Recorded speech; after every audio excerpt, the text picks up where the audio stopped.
Something has just come to light about the Dead Files, the long-running paranormal show that promised to reveal what the dead want the living to know. But now, shocking reports suggest the secrets were never limited to the spirits. Allegations, hidden tapes, and a leaked letter from a former crew member are painting a darker picture of what was really happening behind the camera. Before you make up your mind, listen closely, because what you're about to hear could end the show as we know it. Subscribe now so you don't miss what's coming next. When The Dead Files first aired on the Sci-Fi Channel, it was unlike anything the paranormal world had ever seen. The concept was simple, yet gripping. A psychic medium and a former NYPD homicide detective investigating the same haunted locations separately, then coming together to reveal their findings. Amy Allan's chilling sensitivity to spirits and Steve Dishy's no-nonsense approach to evidence created a perfect balance between the unexplainable and the analytical. To millions of viewers, this wasn't just television. It was proof that the unseen world could finally be documented. The show quickly became a phenomenon. Viewers claimed to feel the tension through their screens. Amy trembling as unseen entities whispered names. Steve uncovering police files that seemed to confirm her visions. It was eerie, professional, and almost too good to be true. And maybe that's exactly what it was. Behind the perfectly timed chills and synchronized revelations, a few crew members started noticing patterns that didn't make sense. Some locations had activity even before the cameras arrived, with equipment mysteriously malfunctioning, except it always happened during filming. As the seasons went on, the production became larger, tighter, and more secretive. Newer crew members signed stricter NDAs, and producers were rumored to re-edit psychic sessions to match Steve's later discoveries, even if they hadn't actually lined up. One ex-sound tech anonymously posted that the team wasn't just investigating hauntings anymore, they were manufacturing them. Still, viewers remained loyal. Fans defended the show fiercely against skeptics, calling Amy and Steve the most honest duo on TV. But as the ratings climbed, so did the internal pressure to outdo the competition, especially with ghost adventures dominating headlines. Whispers began circulating that The Dead Files was under quiet review by its own network after inconsistencies in the investigation logs were noticed. And while the audience believed they were watching reality unfold, something else was unraveling entirely behind the scenes. The first cracks in The Dead Files' perfect image didn't appear in tabloids or headlines. They started within the crew itself. Former camera operators and production assistants began sharing unsettling stories, first in private forums, then in anonymous Reddit posts that quickly vanished. They spoke about cold spots being artificially created with dry ice machines, EVP sessions where audio was allegedly dubbed in post-production, and scenes refilmed multiple times until the reactions looked real enough. One user claimed that Amy's sessions were sometimes filmed days before Steve even arrived on set, despite the show's claim that their investigations were conducted independently. It was a disturbing suggestion that the psychic revelations might have been subtly guided by the very same producers who later gave Steve the files to discover. To the audience, it seemed miraculous when the two sides matched perfectly, but to insiders, it started to look suspiciously well orchestrated. A leaked production note referenced synchronization requirements, hinting that certain outcomes were predetermined for storytelling purposes. Even worse, a handful of crew members alleged that props were occasionally placed around the homes to make hauntings feel more tangible. Antique dolls, old photographs, and personal items that had no connection to the location. In one particularly chilling report, a boom operator described how a homeowner broke down after filming, claiming her story had been exaggerated for television. "They told me it would help people understand my pain," she allegedly said. "But now, I can't even stay in my own house." That quote spread briefly online before the thread was deleted. The more the rumors grew, the tighter the production's control became. emails went unanswered. Ex-staffers received cease and desist letters. Then came the message that changed everything. A former assistant editor claimed to have saved deleted files showing retakes of Amy's walkthrough. If true, it meant the show's most powerful moments might not have been spontaneous at all. For fans who had trusted the dead files for years, the idea that hauntings could be edited like movie scenes was unthinkable. But soon, even more damning claims would surface, and this time, they would lead straight to Steve Dishy himself. Steve Dishy was always the grounding force of the dead files. A decorated former NYPD homicide detective, his tough, skeptical demeanor made viewers feel safe in a world of psychic chaos. When Amy Allan would describe seeing a shadow figure or a violent entity, Steve's job was to ground those visions in verifiable fact, police records, historical archives, and witness testimony. He wasn't just the show's co-star, he was its credibility. But now, that very credibility is being called into question. In a new report circulating among former crew, a retired investigator who once consulted for the show revealed something deeply troubling. According to his statement, several of the police reports Steve cited on air were either altered for television or based on secondary summaries rather than authentic public records. In other words, some of the tragedies linked to hauntings, murders, disappearances, unsolved crimes may have been exaggerated or misrepresented to heighten emotional impact. When fans noticed inconsistencies between the show's case files and publicly available documents, the network remained silent. But internet sleuths began connecting dots. A now archived thread from a fan forum compared episode transcripts to official police databases and found dates and names that didn't match. One moderator summarized it bluntly: if these cases were truly investigated, there'd be paperwork. There isn't. As speculation spread, Steve's demeanor on social media changed. His posts became shorter, more defensive. In one deleted comment, he wrote, "You don't understand what goes on behind production. I just did my job." Fans defended him, insisting he was a victim of network manipulation. Yet sources claimed Steve had quietly been pushing back behind the scenes, frustrated by scripted directions, forced reshoots, and scenes where producers asked him to act more shocked. Then, according to one former producer, Steve allegedly confronted upper management after discovering discrepancies in the files he'd been handed for a major episode. The next week, filming was abruptly paused due to scheduling conflicts. He returned months later, visibly tense and quieter on camera. Some say that was the moment the dead files lost its soul. But the mystery was only deepening, because while Steve fought to protect the show's integrity, another storm was forming around Amy Allan, one that would make everything before it look tame. For years, Amy Allan was the heart of the dead files, the medium who claimed to bridge the gap between the living and the dead. Her trembling voice, her tearful reactions, her uncanny ability to name long-dead spirits that matched Steve's later findings, it was mesmerizing television. But according to new insider claims, the line between Amy's psychic experiences and network influence became increasingly blurred as the seasons went on. A whistleblower from the Sci-Fi Channel production team, who identified themselves only as LS, alleged that Amy's private pre-interviews were often more revealing than anyone knew. Before each episode, she was given basic background energy profiles of the location, small, seemingly harmless summaries meant to help her tune in. But some claim these profiles contained subtle hints about the home's history, its residents, or past events, details that could later make her on-camera readings appear almost supernaturally accurate. One crew member described a moment that made his skin crawl. During a shoot in Louisiana, Amy reportedly paused mid-walkthrough and began describing a dark man who had been buried near the foundation. The homeowner gasped, saying it matched local legend. But later, a production assistant revealed that the same phrase had appeared in Amy's confidential briefing. Whether it was a coincidence or not, the discovery spread through the crew like wildfire. Other reports were even more disturbing. In one alleged incident, Amy was said to have suffered a panic attack after a session, claiming she'd felt something attach. Instead of stopping filming, producers kept the cameras rolling, using her breakdown as emotional footage. She begged for privacy, said the whistleblower. They called it raw television. As rumors grew, fans began noticing Amy's energy changing on screen. She appeared more withdrawn, her tone heavier, her reactions darker. Some episodes seemed to take a visible toll on her, as if she were genuinely carrying something home. That eerie transformation fueled speculation. Was it exhaustion, guilt, or something far more sinister? Then, one fan podcast uncovered that Amy had quietly stepped back from several promotional appearances, including paranormal conventions where she was once a staple. When asked why, a representative said she was focusing on her well-being. But sources close to production whispered a different story, that Amy had threatened to go public with what she called psychic exploitation. And when word of that leaked, the network went into full panic mode. By the time rumors of Amy Allan's psychic exploitation reached the higher-ups at the Sci-Fi Channel, the damage was already spreading through fan circles like wildfire. Reddit threads, leaked screenshots, and YouTube exposés were demanding answers. But instead of transparency, the network's first response was silence. Then came the quiet cleanup. Multiple episodes vanished from streaming platforms overnight. Social media posts were scrubbed, and several longtime crew members were abruptly released under contract restructuring. What the public didn't realize was that this was only the beginning of a full-scale cover-up. Internal memos later leaked by an anonymous staffer revealed that the network had hired a crisis management firm to stabilize public perception. Their plan? Reframe the controversy as a simple, creative disagreement between Amy, Steve, and the producers. But insiders claim that behind closed doors, the tension had become unbearable. Amy allegedly refused to film until the network acknowledged that certain psychic sessions had been manipulated in editing. Steve, meanwhile, wanted written assurance that no fabricated case files would ever be used again. According to one producer, the network's reply was chillingly simple: "Do your job, or we'll find someone who will." For weeks, production halted entirely. Crew members described empty sets, stalled shooting schedules, and emails warning staff not to discuss internal matters with the press or third parties. When filming eventually resumed, something about the show felt off. The energy between Amy and Steve was strained, almost icy. Their usual chemistry, that balance of skepticism and sensitivity, had been replaced by quiet tension. Even longtime fans noticed it, commenting that something felt wrong in the new episodes. Then, without warning, two previously unaired investigations were leaked online by an unknown source. The footage appeared raw, uncut, and disturbing. Scenes where Amy broke character mid-reading, questioning the script, asking, "Why are we redoing this?" In another clip, Steve was overheard saying, "You can't fake this stuff. It's supposed to be real." The leaks sent shockwaves through the paranormal community. For years, The Dead Files had been regarded as one of the last authentic ghost hunting shows, but now that reputation was in ruins. The network scrambled to remove the videos, issuing copyright strikes within hours. Yet,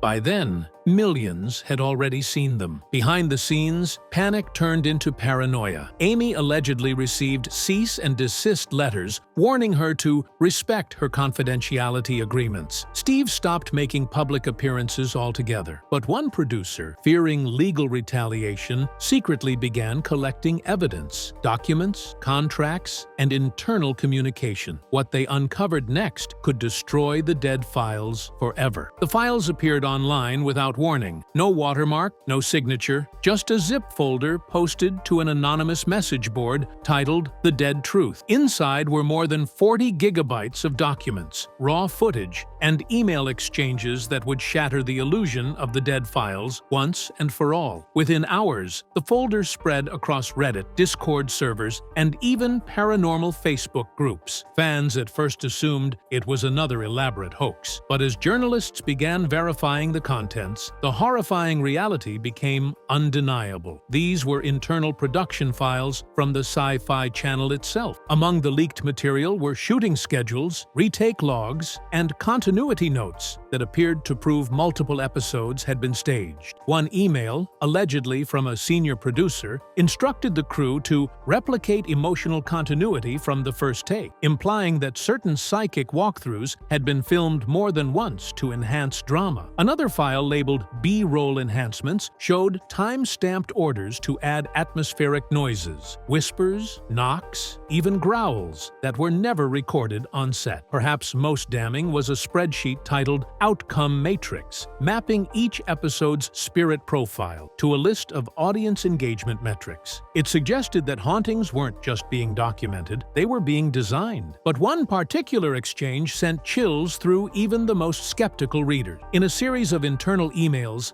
Allan allegedly complained about spiritual manipulation and energetic interference, claiming that crew members had brought in haunted objects from previous shoots to provoke stronger reaction. Her message read, "You're playing with something you don't understand." The reply from an executive producer was just one line. That's the point. The fallout was immediate. Paranormal communities erupted, torn between disbelief and anger. Longtime fans demanded answers, while critics called for a federal investigation into deceptive programming practices. Within days, the Dead Files subreddit was locked, Amy and Steve's social media accounts went dark, and the Sci-Fi Channel released a vague statement denying wrongdoing. But the damage couldn't be undone. The leaked material revealed too much, not only about the show's behind-the-scenes manipulation, but about the dangerous lengths producers were allegedly willing to go for ratings. Because hidden deep in those files was one final document, an unreleased case file stamped "Do Not Air, Internal Only." And the contents of that episode were never meant to be seen.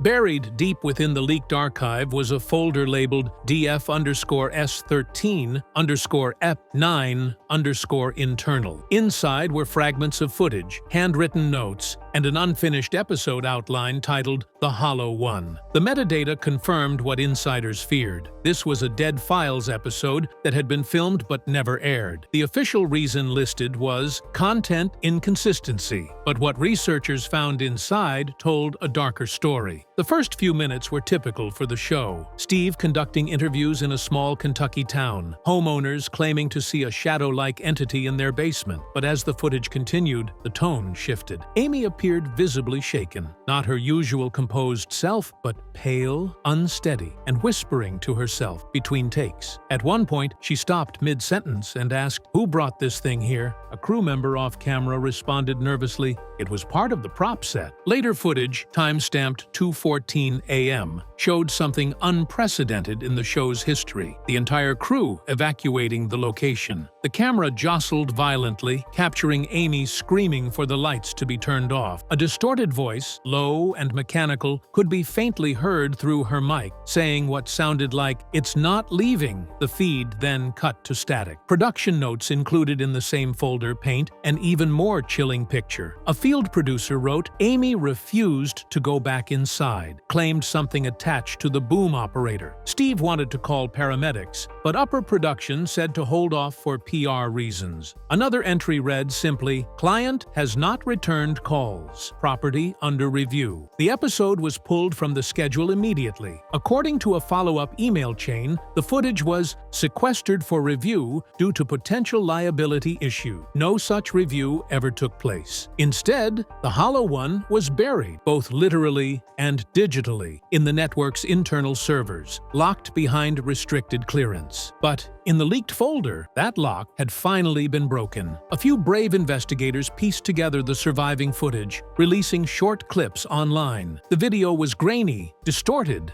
and incomplete, but enough to terrify viewers. Within a day, it was banned across social platforms, cited for disturbing content. The clip ended with Amy, visibly distraught, staring into the dark and whispering, "It's not pretending anymore." Fans began asking the unthinkable. Was the Dead Files covering up not just faked hauntings, but a real one that got out of control? The leak of the Hollow One changed everything. What began as whispers among fans became a full-blown media storm. Major outlets picked up the story. Headlines reading, "Paranormal show footage sparks investigation," and "Did the Dead Files accidentally film a real possession?" The Sci-Fi Channel issued another vague statement, claiming the episode was never approved for public release due to technical corruption. But insiders immediately pushed back, confirming there was nothing wrong with the file. The only corruption was moral. Behind the scenes, panic turned to damage control. Lawyers began sending takedown notices to anyone hosting clips of the banned episode. Even paranormal researchers who simply discussed the footage received cease and desists. But the harder the network tried to bury the truth, the more people wanted to see it. TikTok users began dissecting frame-by-frame screenshots, identifying ghostly figures in the background and a second voice whispering Amy's name. Reddit threads compared the sound frequencies to EVP recordings, claiming that whatever spoke on that tape didn't match any human pattern. Meanwhile, the cast was imploding. Amy Allan reportedly checked into seclusion, citing exhaustion and energetic trauma. Steve Dishy